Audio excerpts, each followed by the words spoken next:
네, 안녕하세요. 네, 오늘 연통TV. 오늘도 또 귀한 손님을 모셨습니다. 자, 오랫동안 남북 교류나 또 대북 인도적 지원의 단체 운동을 해온 그 결의 하나 되기 운동, 거기서 오래 활동을 해오신 김희경 선생님을 오늘은 모셨습니다. 안녕하세요, 안녕하세요. 선생님. 네. 최근에 책을 내셨죠? 예. 네, 제가 들고 왔는데요.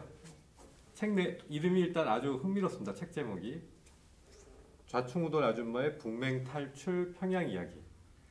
저희가 그 북맹 타파로 시작을 했습니다. 그 비슷하게. 예. 그 북맹이라고 하는 거는 좀 전에 출연을 해주신 또 여러 번 출연을 해주시고 도와주시는 그 김진향 예. 개성공업지구 지원재단 이사장님이 여러 뭐 지론 비슷하게 말씀을 계속 하고 계신 부분인데요. 그 북맹 혹시 선생님이 먼저 쓰신 건 아닌가요? 북맹? 아니 이 이름은 예, 회장님께서 출판사 회장님께서 그 타이틀을 넣었어요. 근데 저는 이제 훨씬 더 이게 탈출은 이리 가도 안 되고 저리 가도 안 되고 그런 게 타파보다는 좀 동적인 타파는 저희가 썼으니까 이건 아주 뒤에 쓴 거고요. 동적인 막 북맹이란 말이 헤매고 그렇다는 다니는 얘기죠. 탈출. 그래, 탈출이 더 의미가 있는 것 같네요. 저희 타파라고 했다가 조금 그 쓴소리도 많이 먹었습니다. 왜요? 뭐 니들이 뭐 저거 하다고 뭐 타파 뭐 너무 공격적인 거 아니냐 뭐 이런 말씀을 하시는 분들도 있었어요. 저도 또 그렇게 사람들이 얘기합니다. 깨갱하고 저희 고쳤습니다. 자, 책에 이렇게 뭐 띠지도 비슷하게 이제 소개한 내용들도 보면 더 흥미를 자아내는데 평양을 제집 드나들듯 했던 대북 사업 전문가. 제집 드나들듯 하시는 겁니까? 예, 소개를 좀 간단하게 좀 얼마나 대북 사업 관련해서 한 10년 정도 하면서 개성, 금강산, 평양을 거의 이제 한 달에 서너 번 정도 만나는 것 이게 거의 일상적인 거여서 저희 뭐 친정 식구들보다 제 친구들보다 훨씬 더 친한 그런 정도로 횟수는 잘 못 세겠어요. 그거는 뭐 잘 모르겠고 대략 그러니까 20년 전부터 시작하셨고 한 10년 동안 남북 관계의 휴지기가 있었던 거죠? 예, 그러니까 14년까지 제가 다녔는데 한 뭐 그때 적어도 100번은 넘을 거다 이런 거고 한 달 동안 거기서 이제 직통선을 가설하고 하는 적도 있고 그렇습니다. 예. 자, 우리는 오늘 선생님 모시고 책의 내용의 순서로 쭉 흘러가면서 거기서 흥미로운 것들 여러분들에게 우선적으로 흥미가 갈 수 있는 내용들을 꼭지로 뽑으면서 선생님의 이제 그 깊은 어떤 해설 이런 것들을 풀어내면서 이 책 전반은 물론이고 북에 대해서 좀 알아가는 시간을 좀 가져볼까 합니다. 자, 우선적으로 제가 책을 좀 보다 보니까 처음에 딱 눈에 들어오는 게 사진이었어요. 자, 여러분 이게 저희가 막 클로즈업해서 보여드릴 텐데요. 이때는 그 현재 그 김정은 국무위원장의 아내 리설주 여사가 미혼일 때죠? 학생 때죠. 학생 때구나. 2005년이군요. 아시아 육상 선수권 대회 청년 학생 협력단으로 그때 이제 서울에 온 건가요? 예, 인천에 왔죠. 인천에 왔었구나. 아니 그때 그래서 직접 그 얘기를 나눠보시거나 이렇게 그때 그런 많은 단원 중에 한 명이었으니까 얘기를 해보지는 않았는데 우연히 나중에 이제 사진을 보다 보니까 이설주 여사가 나왔는데 그때 이제 저희 그 후원회 그 회장님이랑 같이 너무 다정하게 찍은 사진이 이렇게 있어서 그래요? 그리고 알게 됐던 거죠. 예. 선생님도 해안이 있으셨으면 찾아가고 둘이서 사진도 한번 찍고. 제 주변 머리는 그런다고 그러지 않았을 것 같아요. 아니 근데 그 청년 학생이죠 그때는. 예. 리설주 현재 여사가 그 당시에 참여하게 된 인천에 오게 된 그 경위가 좀 더 드라마틱한 부분이 좀 있었던 것 같아요. 예. 그때 어떻게 해서 이렇게 좀 긴데요. 인천시에서 북이랑 이제 그 연육교를 놓는 사업을 하고 싶었어요. 직접 소통하는 공단 같은 거 만들고 싶어하고 이제 그래서 그때 북에서 어려움을 도와주면서 좀 얘기를 해보자. 그래서 이제 한 10억 상당의 그 여러 가지 물자를 보냈어요. 그것도 좀 뭐 아스팔트 빛이랄지 북에서 꼭 필요한 이런 걸 보내고 나서 이제 실제로 그 뭔가 이제 북에 대한 이미지를 좋게 해야 되잖아요. 그러니까 이제 아시안 육상 선수권 대회가 있으니 북쪽 선수단과 응원단이 와달라. 이거는 이제 그 연육교국과 좀 더 직접적인 어떤 경제 교류를 하기 위한 전 단계였던 거예요. 그래서 이제 그렇게 이게 암암리 합의가 됐어요. 근데 아직 이게 쓰지는 않았는데 이제 그 합의서는 이제 물자 다 보내주고 오는 건 또 쓰니까. 네네. 근데 그때 이제 우리는 아무 생각 없이 응원단이 와주기로 했으니까 응원단도 오겠지라고 생각을 했는데 북 내부에서 마지막 판단을 하는 이 결정단위에서 네네. 문제 제기를 한 거죠. 그러니까 육상 선수권 대회가 10초면 끝나는데 응원할 게 뭐가 있냐. 그렇죠, 육상. 이거는 좀 안 맞는 것 같다. 그러니까 그냥 선수단만 보내라. 이제 그렇게 결정이 됐대요. 그래서 저희는 통보를 한 거야, 개성에서.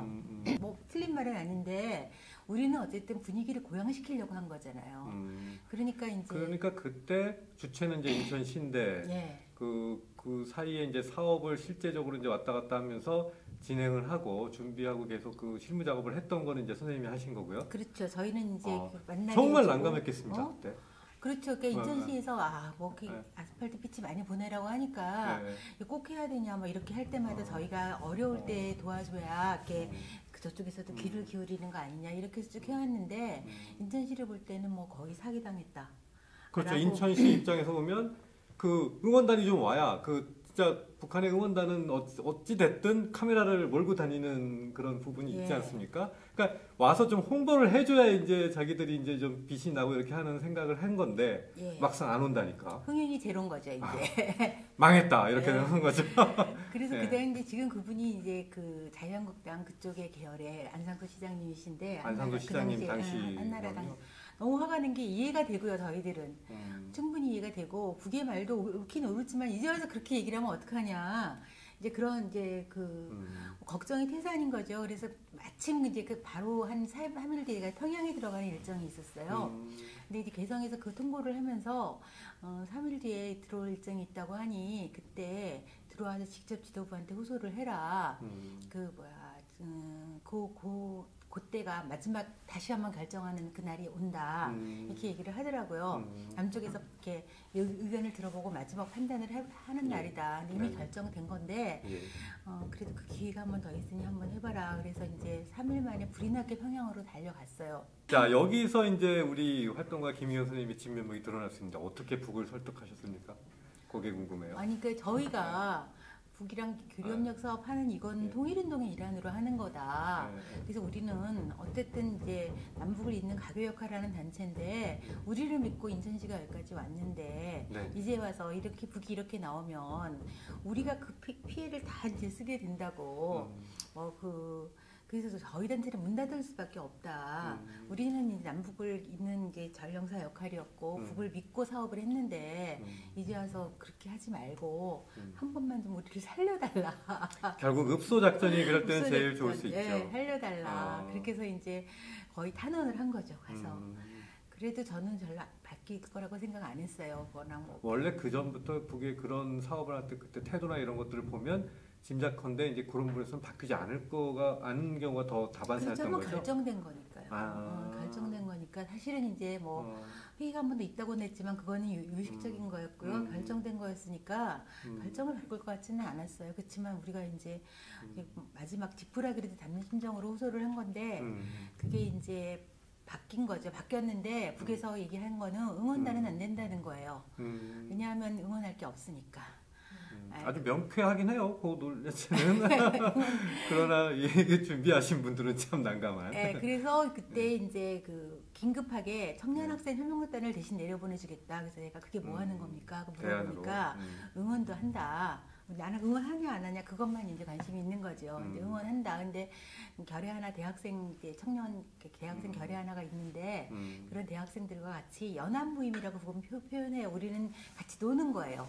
이제 노는 것도 하고 뭐 간담회도 하고 뭐 이런 이제 그런 다양한 어떤 결의 하나랑 협력하는 청년학생 협력단을 보내주겠다. 그래서 걔네들이 응원단은 보통 고등학생들이 오지 않아요. 근데 이 이설주 양은 그 당시에 고등학생 우리로 치면, 그러니까 이제 금성학원 학생들이 온 거였기 때문에 금성학원이면 북의 아주 명문 학교인 거죠? 그러니까 예능, 음, 천재들 모아놓은 그 영재학교인데 음. 예능하고 과학 있잖아요. 근데 예능과 과학을 함께. 네, 굉장히 애들이 뛰어난 애들인데 북에서 볼 때는 나라를 대표할 정도로 하기에는 너무 미숙하고 어린 애들이라고 얘기하더라고요. 그래서 공연할 때도 북쪽 사람들이 공연 와서 했거든요. 공연하는 걸 보면서 우리더러 막 양해를 해라, 애들이 미숙하다. 응원단이 올 게 고등학생들을 바뀌어서 와서 그 이름을 이제 청년 학생들의 협력을 하는 거다 이렇게 바뀌었어요. 근데 여전히 우리 언론은 뭐 응원단이라고 다 얘기를 했지만 응원단은 그 중에 일부 응원 그런 거죠. 예. 뭐 저기 인천시에서 또 응원단으로 써달라고 많이 얘기를 했을 것 같아요. 청년 학생 협력단 예. 딱딱하고 어렵지 않습니까? 예. 예. 아니 근데 청년학생 협력단이 더 의미가 있을 수도 있는 것 같아요. 그러니까 더 의미가 있는 건데 그 예. 의미를 대중적으로 전달하는 건 너무 어려우니까. 그러니까. 예, 예. 예. 다만 저는 그런 생각이 들더라고요. 이 에피소드 읽으면서 우리가 북을 이해하는 한 부분일 수 있는데 북은 그러니까 이런 어떤 사업이나 이런 식의 어떤 이걸 판단하는 그 하나의 잣대로 북이 생각하는 건 실질적인 거죠. 그러니까 이제 응원단이 있다면 응원할 거리가 있어야 되고 네. 응원할 거리가 없는데 왜 응원단이 가느냐. 네. 어떻게 보면 아주 그 실용적이고 아주 실질적인 그런 생각이 맞습니다. 강한 것 같아요. 그런 부분들을 우리가 북역의 분들과 이야기할 때는 항상 염두에 둬야 될 필요가 있는 것 같아요. 그러니까 북에서 늘 얘기하는 건 네. 내가 보기에는 북처럼 솔직하게 액면가 그대로 얘기하는 집단이 없어요. 근데 늘 저 좀 더 받으려고 저러나 보다. 네. 뭐, 아 그렇습니까? 예. 뭐 그런 어떤 의도, 어떤 정치적인 다른 의도가 있나 보다. 만약에 뭘 더 받으려는 그런 것도 있지 않을까요? 만약에 아니요, 전혀 아니었어요. 아, 전혀 그래요? 아니었고 그렇게 자신들의 의도가 예. 비칠 수도 있다는 것도 고려도 안 해요. 우리는 그런 게 아니니까. 이렇게. 아예 생각조차 없으니까 어떤 예, 면에서 예. 무슨 말도 안 되는 소리를 하냐 이런. 그럴 수도 있겠네요. 그래서 이렇게 우리가 앞으로도 북의 얘기를 들을 때는 북에서 하는 얘기를 액면 그대로 믿어야 되는데 우리는 절대 안 믿죠. 저 속셈이 뭐냐, 뭐 저 의도가 뭐냐 이런 걸 따지는데 진짜는 뭐 내고를 하거나 어떤 그 협상을 하는 데 있어서는 그런 태도가 당연한 거긴 한데 뭐 그 계속 서로가 이제 어떤 문화적인 차이일 수도 있는 거고 알아가는 차원에서 그런 부분도 염두에 둘 필요는 있는 것 같은 대목입니다. 예. 그리고 이제 쭉 있다가 또 제가 이제 눈길을 끌었던 부분은 북쪽의 어떤 그 역시 북쪽은 그 사회주의 국가고 노동을 아주 중요시하는 그런 거죠. 그렇죠. 그 평양 용성구역 장류공장 시설 점검하러 이제 우리 결의 하나되기 운동이 이제 안성시하고 그때 진행한 사업에서 공장 시설을 점검하러 가신 거죠. 그때 같이 가셨던 거죠. 네, 같이 갔죠. 네. 자, 우리가 그러니까 시설을 지원해서 거기다 이제 그 시설이 일단 들어선 거죠. 그 상황이. 네, 그렇죠. 네, 그런 상황에서 북녘 공장 지배인이 한번 쭉 이제 돌아보고 있는데 마지막에 점검하면서 쭉 자기가 이제 노동자들 동선을 따라서 보니까 거기 올라가야 될 부분에 이제 에스컬레이터 얘기를 물어본 거죠, 지배인이. 그러니까 뭐냐면 네. 이제 설치가 다 끝났어요. 그 다음번에는 대규모 방북단이 와서 준공식을 해요. 근데 그 전에 이 기계가 잘 돌아가는지 시연을 하는 거였어요. 그러니까 실제 콩을 이제 삶는 과정, 그거를 이렇게 높이 올라가서 쏟아 부으면 이제 으깨져서 내려오는 믹서기, 커다란 대형 믹서기. 예, 예. 이제 그런 걸로 이렇게 하는 그 장면을 마지막으로 시연하는 건데, 그러니까 이제 삶아진 콩을 지게에다 지고 이렇게 올라가는 거예요. 그러니까 그 이제 그 노동 절차 그 공정이 이제 노동자가 그 깨진 콩을 짊어지고 그 위로 올라가서 이제 다음 절차로 넘어가는. 네, 그래서 이제 쏟아서 그걸 갈아서 이제 그걸 메주를 만드는 이제 그런 공정이었었어요. 그러니까 그때 이제 실제로 콩을 한 지박이 지고 올라가는 장면에서 딱 걸린 거예요. 근데 그때 이제 지배인은 지배인들대로 기다렸던 것 같아요. 설마 에스컬레이터가 들어오겠지. 이렇게 기다렸던 것 같아요. 그런데 이제 에스컬레이터 없이 시연이 되니까 이거 언제 들어오냐고 아직도 왜 안 들어왔냐고 물어본 거죠.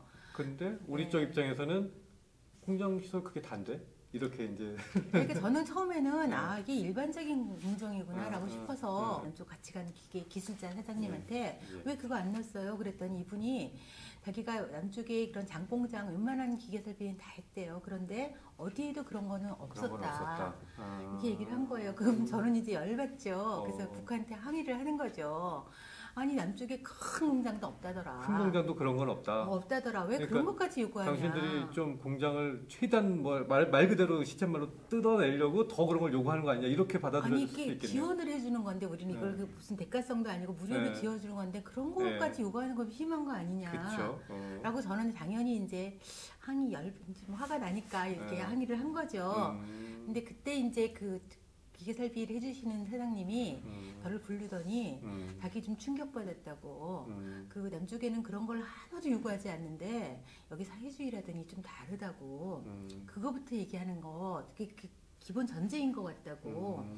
그래서 저는 더 벌쭘해졌죠. 내가 그래도 뭐 통일운동, 진보운동을 한다고 생각을 하고 했는데 이렇게 나조차도 관점 자체가 이렇게 노동을 중심으로 생각하지는 않았구나 이런 것들 때문에 갑자기 되게 미안하고 벌쭘해지고 그러면서 북에서는 그게 기본. 그때 실제로 보셨을 텐데 그러니까 이동하는 그 거리가 얼마나 됐던 겁니까? 계단 한 1m 올라가요. 1m, 1.5m 그 정도밖에. 그러니까 예를 하지만 들어 올라가는- 쏟아 붓는 거니까. 근데 고기를 사실은 그 계단을 올라갈 때 무거운 콩찜을 지고 올라간다는 거는 사실 그건 또 힘든 다를 수 거죠. 있죠. 예, 예. 근데 지배인이 요구한 건 허리를 다칠 수 있다. 그 노동자가 그 무거운 짐을 지고 이렇게 올라가면 그렇죠. 그런 관점에서 문제를 제기한 거죠. 예, 그러니까 이제 그거 당연한 거 아니에요. 노동자의 허리 생각은 왜 안 하냐라고 음. 저희한테 뭐라고 한 거고. 그런 지배인의 네. 말씀에 네. 우리 쪽에서 이제 늘 그 공장 설비를 해 왔던 그 전문가는 약간 그 부분에서 어떤 새로운 발견을 또 한 거고. 예. 그래서 그분이 그러면 해결을 해주신 건가요? 그분이 자기가 설치해 주겠다고. 자기가 그냥. 예. 그러니까 저는 역시 뭐 노동 경험을 좀 해본 사람들은 이 고통을 아는구나 싶어서. 네. 그렇군요. 북쪽은 실제로 노동하는 사람들이나 이런 분들이 주체가 돼서는 공장이나 이런 설비나 이런 것들도 전체적으로 관리가 되고 이렇게 되는 건가요? 그렇죠. 그러니까 노동 존중의 사회라는 게 북의 가장 이제 중심적인 거라서 북은 이제 소련이 망한 이유를 이런 이제 노동자들이 주인이 되지 못하고 관료주의가 특수했기 때문이라고 보다 보니까 그 노동자들을 생산, 경영 모든 데 참여시키고 주인답게 대우하고 이러려고 무지 정책적인 배려를 많이 해요. 네, 그런 거의 일환인 것 같아요. 그러니까 지배인이 공장 노동자를 생각 안 하고 그런 기계를 그냥 끝내면 혼나는 거죠. 제가 보기엔 노동자. 그러네요. 네. 자, 그건 어떤 북의 어떤 그 일상적인 노동에서의 어떤 그 생활, 이제 그 사고 방식 그리고 문제를 풀어가는 방식 이런 거에서 우리하고는 문화 자체가 좀 다른 부분일 수 있는 거니까 어떤 분들은 또 이런 얘기하면 왜 북을 일방적으로 찬양하냐 또 이런 얘기 하시는 분도 있긴 있어요. 하지만 사실 이런 부분들은 선생님이 현장에서 직접 느끼셨던 대목이고 그 공장 설비를 하셨던 그 분도 느낀 부분이고 그러니까 그런 부분들을 객관적으로 말씀을 드리는 겁니다. 한번 뭐 생각해 볼 필요가 있는 대목인 것 같기도 하고요. 역시 그래도 뭐 그 뒤로 그 공장에 설치된 걸 나중에 한번 보셨습니까? 중공식 하러 갔죠. 그때 네. 어떻게 그거 보니까 정말 이게 있으니까 좀 낫겠구나 하는 생각이 좀 드셨어요? 그때는 이미 예. 끝난 사안이기 때문에 생각이 별로 없으셨군요. 중공식 하느라고 바빠갖고. 예. 그렇군요.